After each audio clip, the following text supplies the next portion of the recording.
Okay, very, very good. So today's session is going to be interactive, all right? So feel free to write your ideas in a chat box. I don't know if it's like if we can like unmute and so on. But if you can't, then you can just leave your comment in a chat box, right? Very good. So the goal that we want to achieve by the end of today's session is to think about creating or designing communicative tasks. Tasks that the students can take, like they can practice them in a classroom, and then they can replicate in real life. So, um, briefly, this is Badr. I am a CELTA teacher at Cambridge. I am a freelance teacher trainer at the British Council, and I am the founder and academic director of Teachers College. For this part here, the objectives, I mean, my dear colleagues, they already said them.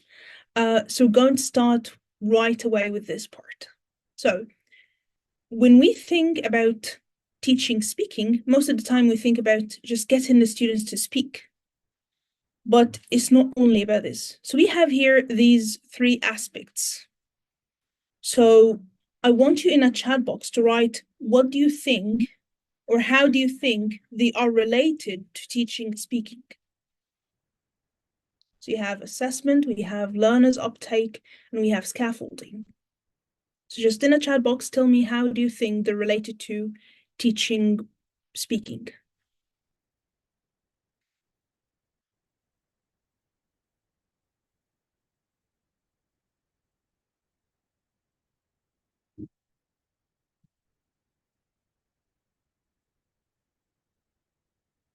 All right, I'm waiting for your ideas.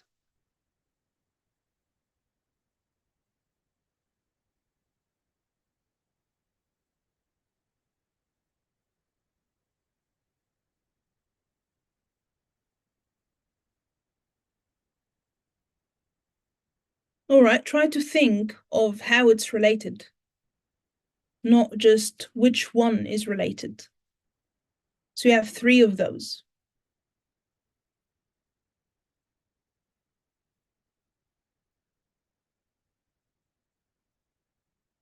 Excellent. I totally agree with that. So we have here Maggie saying that we assess the students when they speak. Very good.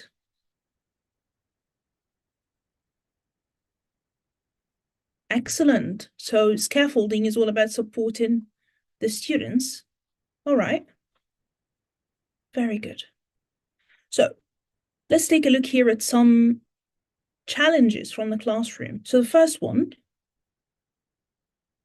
thank you so much. All right. So the first one here, we have a teacher like complain about certain situation. She's saying that after a speaking session, one of the parents asked her if her son had learned anything, and she didn't know how to respond to that.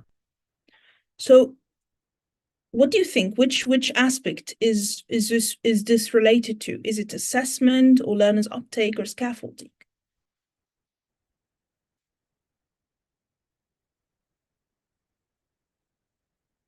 So now just write what you think it is.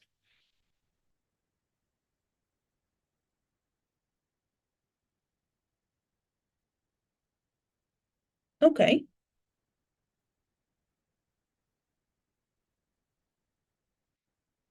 very good. All right. So we'll leave it at that and let's go check the second one. So a lot of people saying assessment. Okay, we'll see in a minute. All right. So the second one is in his last speaking class, the students seem to struggle with the speaking practice, and he's wondering how he could prepare them. So which concept or which aspect are we speaking about now?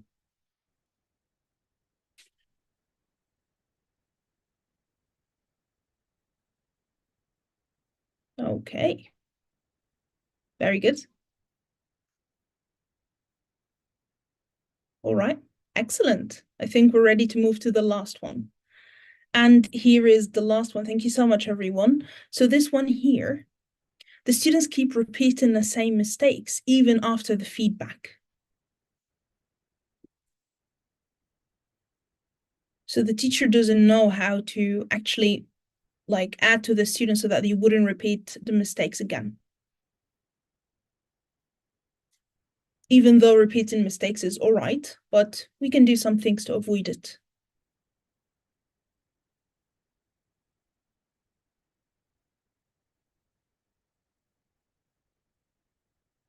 Okay.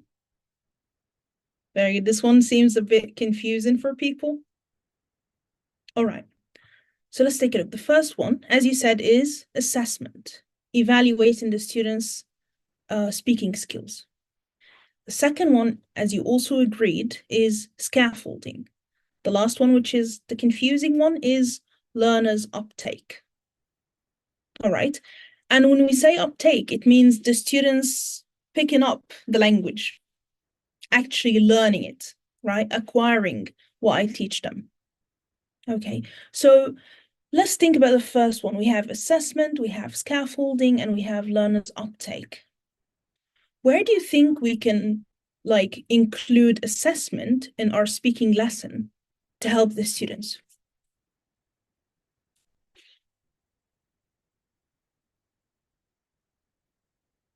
At which stage of the lesson assessment?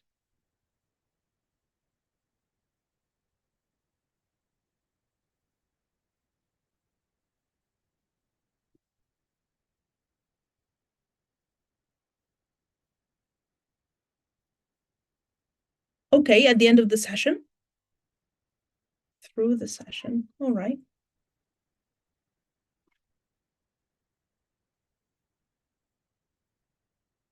All right. Very, very good.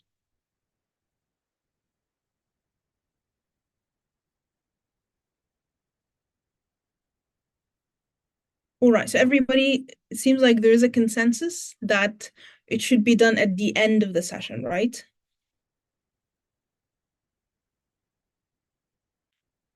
All right. Okay. Well, I agree with everyone who said that we can do it at the last stage of the lesson. However, I think Miss Roya said that it could be done at the first stage or at the beginning of the lesson. And this would even be better, right? So now let's think about it. Imagine this. The parent here in the first challenge, she said that her son didn't learn anything and the teacher needed to prove this. So the best way to show it and to be aware of it is to have evidence. So for example, if I have a speaking exercise, the first thing I will do is give the students a speaking task about the same topic, get them to speak, listen to them, take some notes, assess them. All right. And then I go on with my lesson. And then at the end, when you move to the speaking task, in the same context, but a different task, of course, I evaluate their speaking again and compare those. So this would help me know exactly how much the students learned in that particular session. All right. So it's not only about the whole course, it's about every session, trying to teach the students a skill or a piece of language every session. Okay. So we can do it at the first and then at the end. Okay. It doesn't have to be telling the students that we have a test or we have some kind of an assessment. No, we just simply get them to speak and we listen carefully. All right. And then at the end, we also get them to speak and we listen and then we provide feedback. All right. Very, very good. What about the second one? Where can I add scaffolding?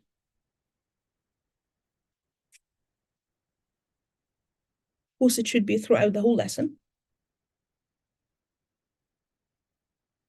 But think now, how can I scaffold what I'm teaching?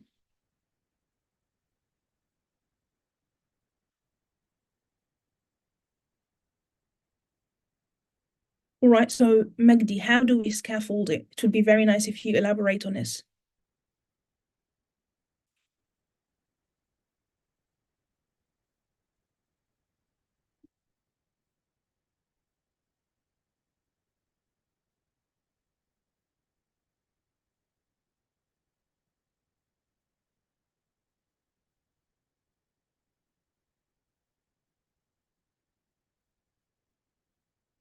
Okay.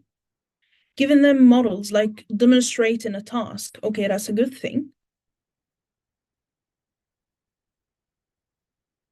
Excellent.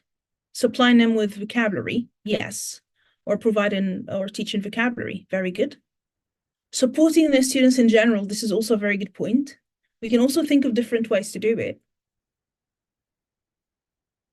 All right. So we've got really, really good ideas in a chat box. Wonderful. Okay, very good. So, very good. So in order to think about this, we can just simply think of the following. In order to speak, what do we need to have? Let's think about it. We just want to speak about anything.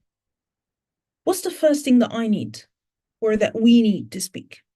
It doesn't have to be language. It just speaking in general. It doesn't have to be English specifically. Excellent. We need ideas. That's the first thing. All right. So the first thing that I need to have is ideas. Because if I don't have ideas that I want to express, then there is no need to speak.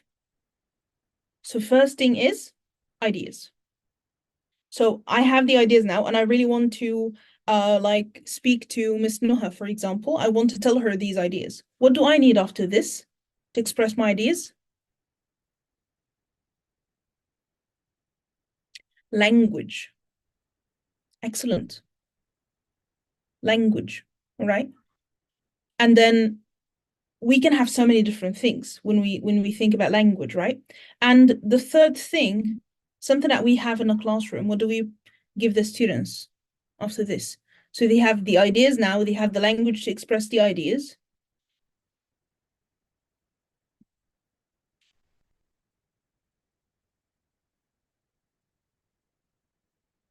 Very good. Discourse or the situation where they can use the language to express the ideas. So they need ideas or we need ideas. The situation or the context to have this conversation or to express those ideas. All right. Very, very good. And from this, you would see that this is how the framework or the speaking framework is structured. So the first thing is the lead-in, just getting the students to know what the topic is. And then after this, we have preparation. And this is just to give the students the opportunity to have some ideas about the topic. Now they know the topic, they have the ideas, they need the language to express the ideas. And then once they're ready with the language to express those ideas, I provide the situation or the context, which is the task for them to speak. All right. So when we scaffold it, when we think about it this way, then I'm kind of breaking down the task, the communication. First, thinking about what the topic is, and then thinking about the ideas included in that topic, and then move into the language that we can use to express those ideas, and then finally the opportunity to speak. All right. So looking at that here, if we go back to assessment, then assessment could be done during the lead-in stage. We can get them to discuss something, and this would also help them prepare some ideas. All right, and we keep scaffolding this. Also, before the speaking task, to scaffold it even more, I can just ask the students to stay like quiet for 2 minutes or something, think about the ideas that they want to express, and also think about the language that they would want to use. All right. Now, let me check the chat box. All right. Good. I didn't miss much. Very, very good.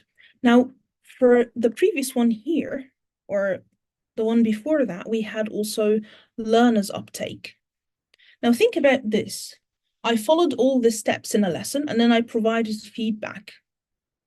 And after the feedback, the students left, and then he came back to the class maybe next day or next week, and he still made the same mistakes.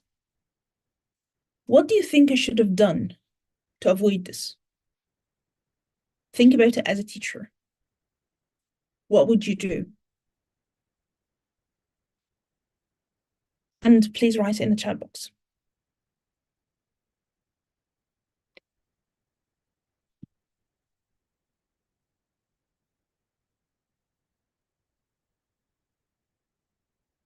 Okay.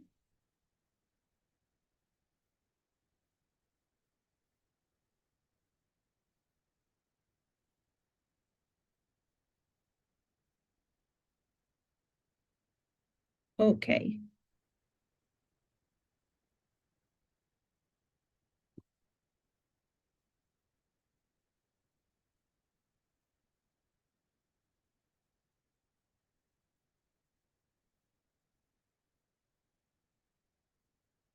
Excellent. All right. Very, very nice. So I got really, really, really good ideas here. The first one is somebody mentioned it here, which is self-evaluate. So I get the students to reflect on their experience in a speaking task and how it was and what they feel good about, what was good and what was not so good, and how they would improve it. This is a very, very good solution because it would get the students to be aware. And when they are aware, they can self-correct. So they can just say the mistake and then or like make this mistake or right or error, and then they can correct it themselves. This is something very good. All right. The second thing someone mentioned, oh, I'm losing the messages. All right, let me take a look here. Give them a task or repeat the task. So maybe I can send the students to different breakout rooms with different partners, and then they can repeat the task again. After, of course, the feedback. This will give them an opportunity to use the correction that we did in the feedback stage to use it for speaking again. All right. And then putting this into practice would make them more confident, and then you would later remember it easily. Okay. And there was something else here, another very good idea. Oh, summarizing. Somebody, Dina, mentioned summarizing or like kind of recapping everything that they learned. So I can, of course, do this. And then I can say, okay, so today's from the speaking task, we learned that saying this is not accurate. We can say it in that way. It would be better, of course, without mentioning names to avoid, getting the students uncomfortable. All right. So those are very, very good solutions. So we said 3 of them. If there is no time to repeat the task, then maybe you can just recap. All right, but if let's think about it, if your main aim or your main focus is to get the students to speak, then you should allocate a very big or like the majority or most of the time of the session for them to speak as much as they can. All right. If not, you can just recap or get them to self-evaluate, and then maybe at the beginning of the coming session they can speak. All right. Very good. Highlighting the common mistakes would also work to raise the students' awareness. All right. Very, very good. Excellent. So we're done now with the 3 aspects that we spoke about. The first one was assessment, the second one was scaffolding, and then the last one was learners' uptake. All right. And we also revised the framework for teaching speaking. Now, let's take a look here. What do you think? Is speaking only about giving the students some questions to discuss, or we can do more than that?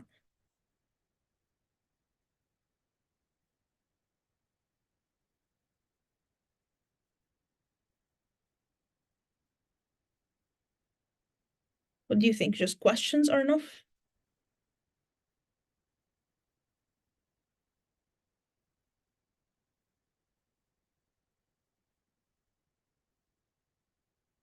All right. So I got 2 good ideas here.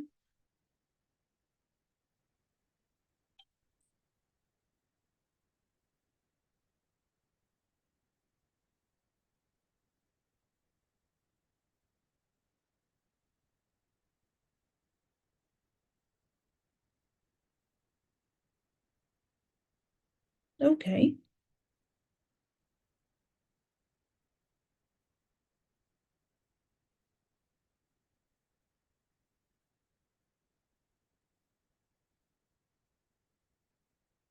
All right.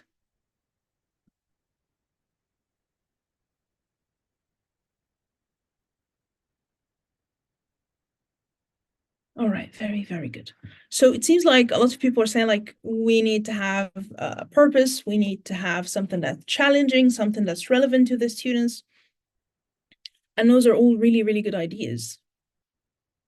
Okay, very good. Now, let's take a look here and see what makes a speaking task communicative. And when we say communicative, it's not the same when we say and when we say interactive, all right? Because when we get the students to interact, they could be just speaking, saying anything like, hi, how are you? Hello, and that's it. This is interaction, all right? But we want it to be communicative. And in order for it to be communicative, we need those features, all right? So let me share something with you here. All right, it's a link to a quiz. All you need to do is to click on the link and start. You will need to match a description to the correct feature. All right, so the link is in a chat box. I'll send it once more. It's the same link.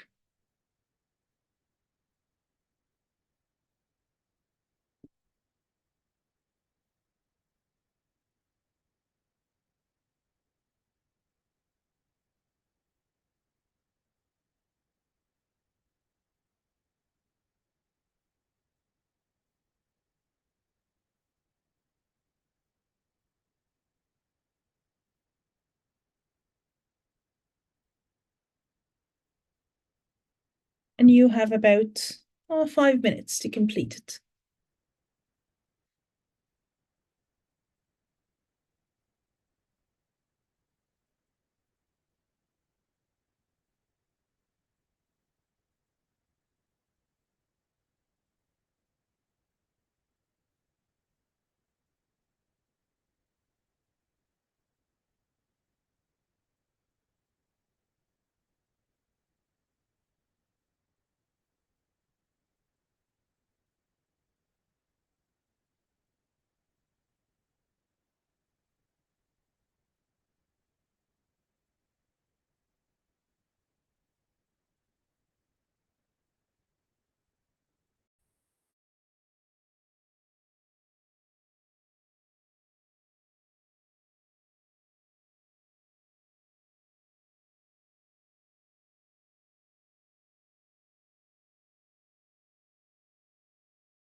All right, so we have 63 people doing the quiz right now.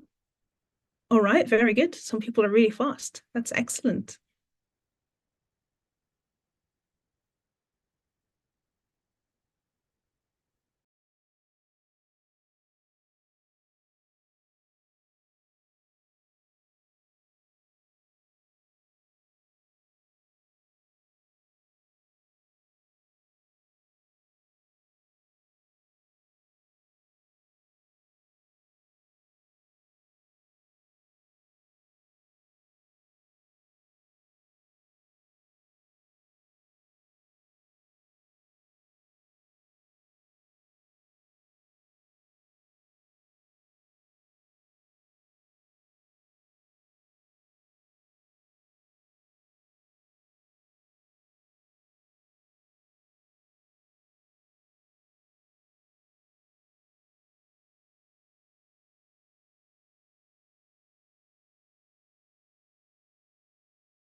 All right. Very good. Please let me know when you finish. All right, we've got. Okay, that's cool. I'm glad that people are saying it's fun. That's good.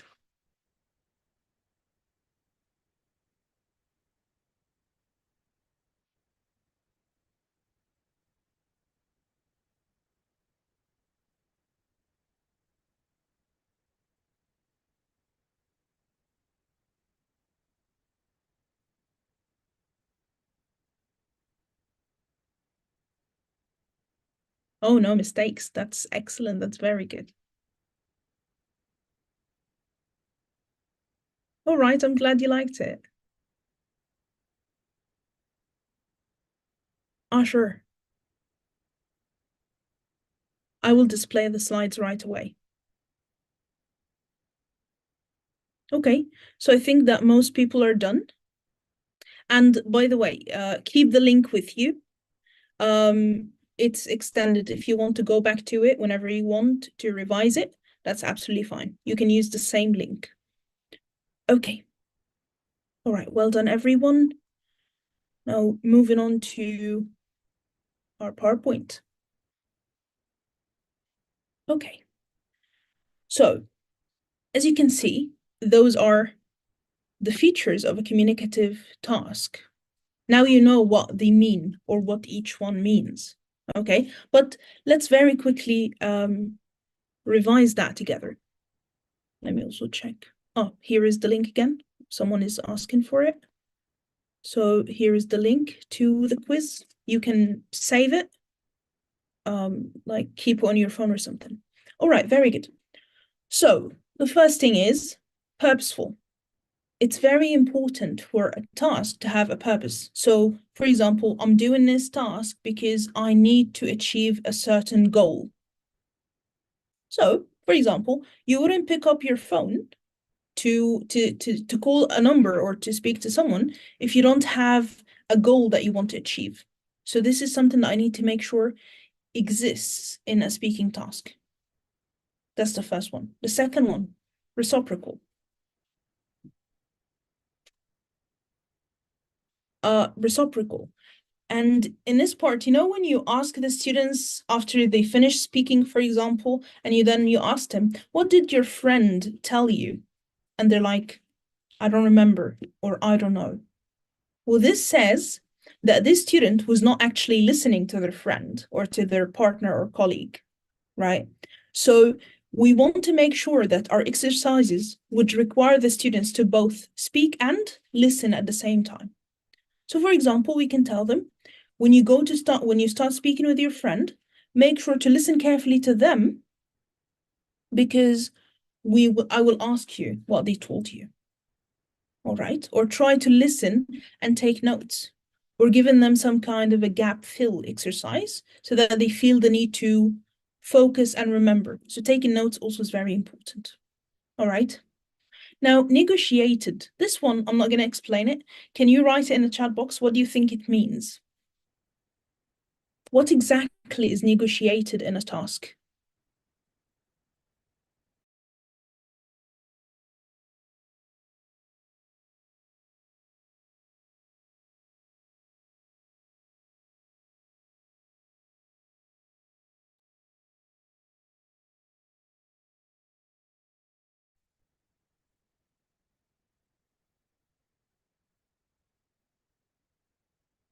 All right. Okay. All right. What we mean here by negotiated, we don't mean discussed. We mean the meaning is negotiated, and some people already said that. All right. What does it mean? For example, imagine I said this, and please write what you would say in response. Have you seen the man? What would you say if I said, have you seen a man?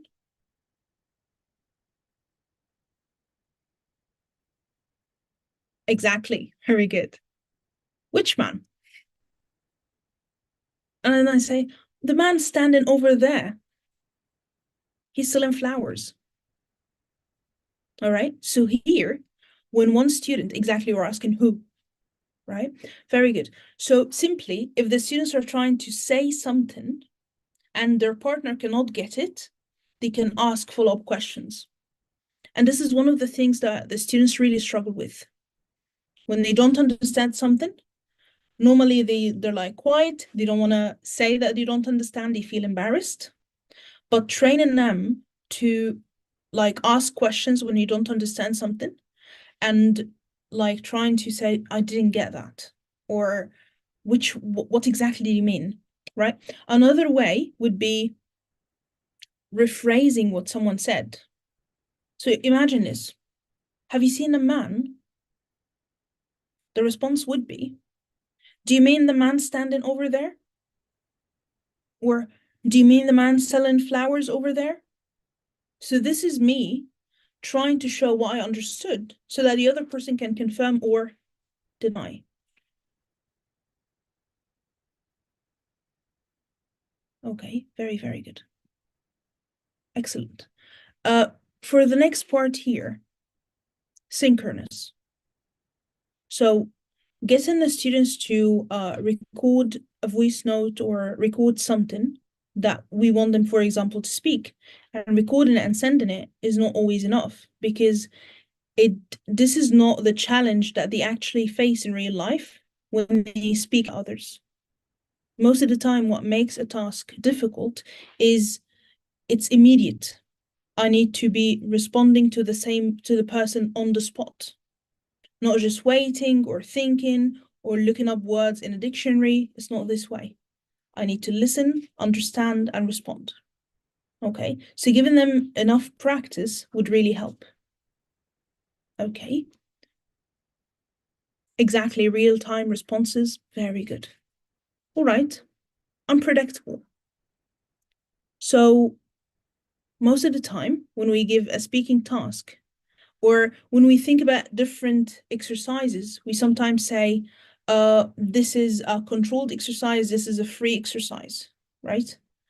This is exactly what I mean, a free exercise, something that I cannot, or an exercise where I cannot predict the language that the students are going to say, or the way they're looking at the task, or the way they're going to express their ideas. Of course, it's in the same context, but it's different. Like every person could express themselves differently. All right.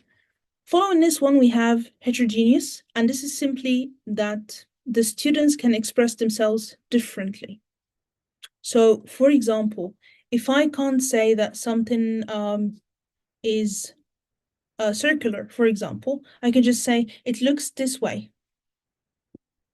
So this is me trying to express the meaning of something, but I can't use, verbal communication. I don't have the words, or I can't remember the words to use it. So I'm using a different means or gestures. All right. Or maybe synonyms, paraphrases, any other means to express that meaning. The following one, contingent. And here in this part, we mean, for example, imagine this. I said, how are you? And he said, I'm 12, which is like, I'm asking, how are you? All right, so it should be, I'm good. What about you? Right? So contingent, it means we have connections. What someone is saying is related to my questions. For example, the response is relevant to the question. This is number one. And both of them are related or connected to the topic that we're discussing or that we're speaking about. And the last thing, engaging. And this is when the students really care about this kind of communication and they want to make sure that it's successful. All right. Now, discussing all those, we can think of different activities that we can use to incorporate as many of those as we can. So do we need to have all of them in a speaking exercise? Or could we just have some of them? What do you think? Do we need all of them?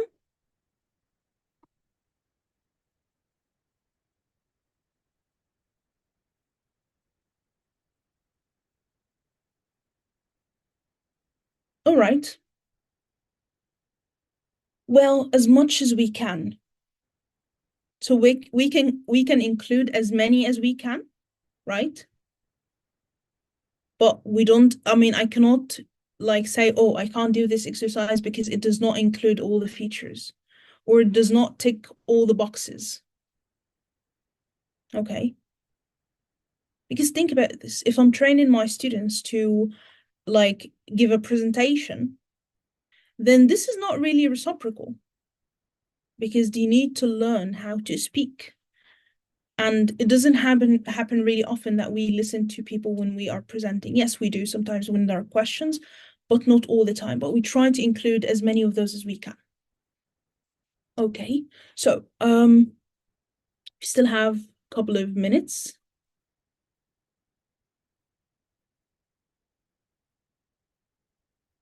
Oh, sorry, I have a question.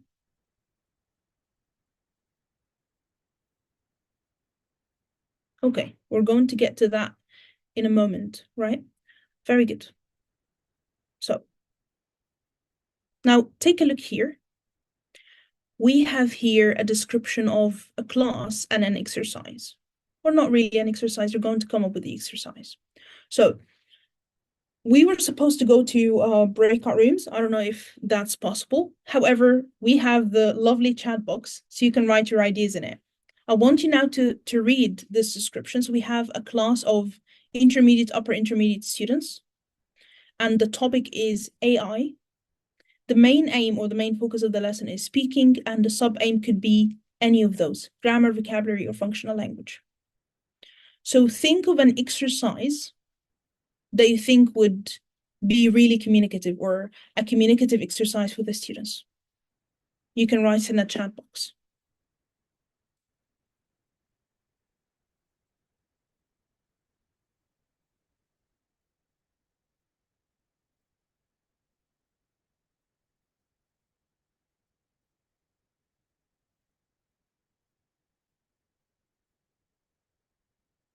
Of course, you don't have to write it right away. You have 5 minutes to think.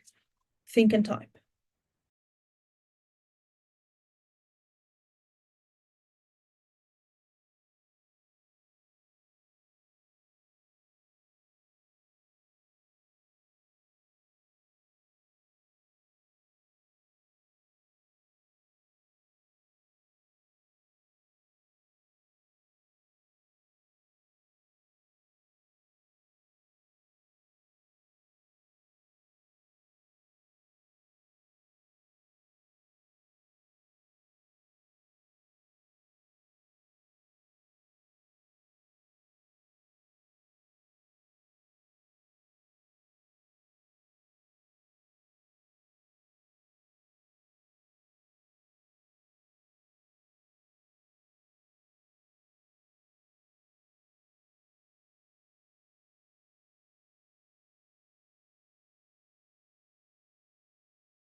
All right, so Miss Marwa is adding so many good ideas.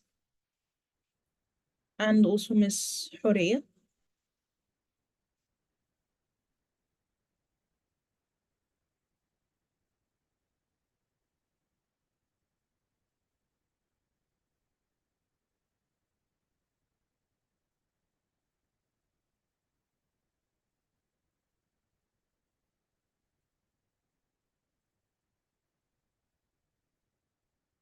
Very good.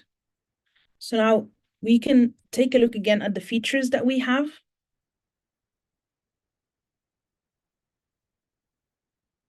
So let's take one of the ideas that we have here. So we have a debate. Mr. Yusuf. Okay. So we have a debate, and one is discussing the benefit of AI, and the other person is like, maybe he's against it, right? So does it have a purpose?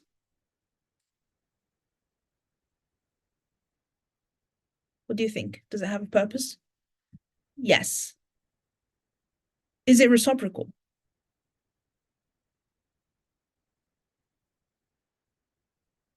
Yes, because I will have to listen in order to respond. Excellent.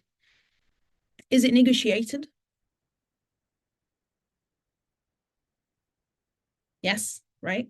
Because normally in debates, we have this section for questions. So if something is unclear, I can ask and then the other person can clarify. Synchronous? Yes, it is. Unpredictable? Yes, you don't know what the students would say. Heterogeneous?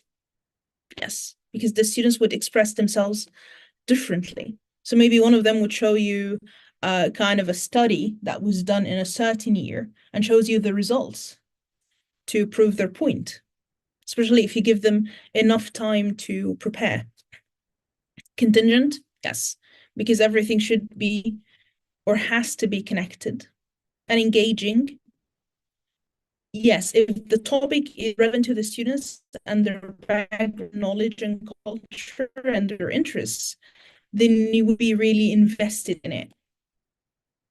All right, very just one idea.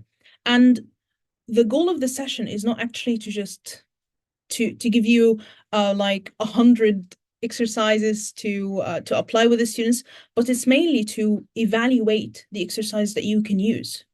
So maybe you can see some task and you say, no, I can't use this because it's not reciprocal, it's not this, it's not that. However, it would help me with this and that.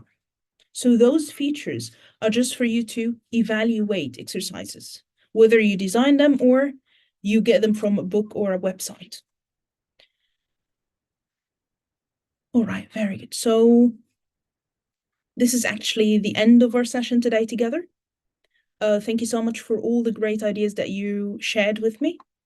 And I hope that you found it useful. So you can scan this code. You can contact me on Facebook if you have any questions. And of course, we have some questions here. So I'm all ears.